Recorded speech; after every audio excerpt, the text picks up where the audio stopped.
Good afternoon. I'm State Representative Brian Farnen. I'm back at work today for a very important summer special session. We have four bills that are going to be going today. The first one, and I would say the most important one, is related to police accountability. As you we're all aware, the horrible killing of George Floyd strikes home to me and people across this country the need for reform, and this is an important bill in that regard. The second one is absentee ballot reform, which we basically need because of the COVID pandemic. Nobody should have to choose between voting this fall and their health. Third, we have a bill on telehealth, which is going to allow people, especially seniors, they don't have to go into their doctor's office and they can get the care and counsel that they need from the safety of their home. And lastly, there's legislation on bringing down the cost of insulin. As many are likely aware, insulin is a life-saving drug when you think of things like diabetes, and this is an important bill. So let's first step into the police accountability bill and why it's so important.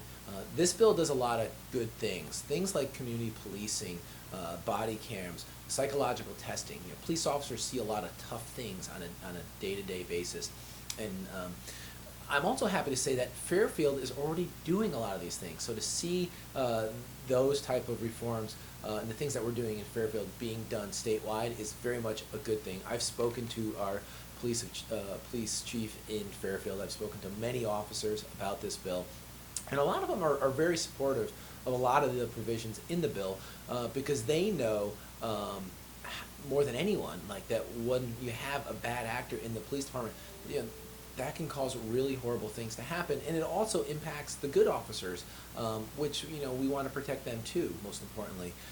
The one sticking point with this legislation is this issue called qualified immunity. You may have read about it in the papers or seen it on TV. And qualified immunity, what it does, it enables the public, individuals, to sue police officers in an individual capacity. And this is going to end up causing the need for insurance, much higher costs. It's also going to lead a lot of officers to really be hesitant about engaging in certain scenarios because they're going to be afraid of being sued. So this is the one portion of the bill where a lot of people, I say on both sides of the aisle, really are struggling with. So I really am hopeful that we can get a bipartisan bill, and I think we're almost there, and I really do want to support it because I think it's a very important thing for us to pass in the type of reform that our country needs and our state needs. But we have to make sure this issue of qualified immunity is taken out of it, and I'm going to work hard today to hopefully work on both sides of the aisle to ensure that happens.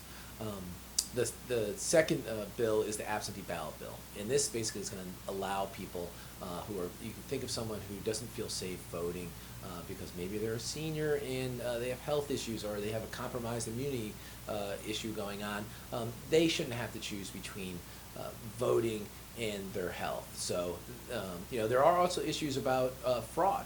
Voter fraud and absentee ballots is a national conversation, and there's a big debate going on right now about how much fraud actually occurs. And if you actually even put that issue aside and you look at what this legislation does by sending out absentee ballot applications to every voter in the state of Connecticut, that's going to increase the likelihood of fraud. Even if you put aside the issues of what's been happening previously, there's a real concern there. So it's important legislation that we get passed, but we also need to make sure there's validation in there to ensure that there is minimizes the likelihood of fraud.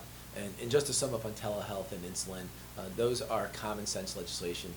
Their time has come. When I think of telehealth, I almost think of Tesla cars and the ability to buy something direct. Telehealth, it's as our when you have things like Zoom in the way our society has developed and modernized, it's just a thing that just makes a lot of sense. So with that, really excited about today and hopefully moving our state forward. Thanks.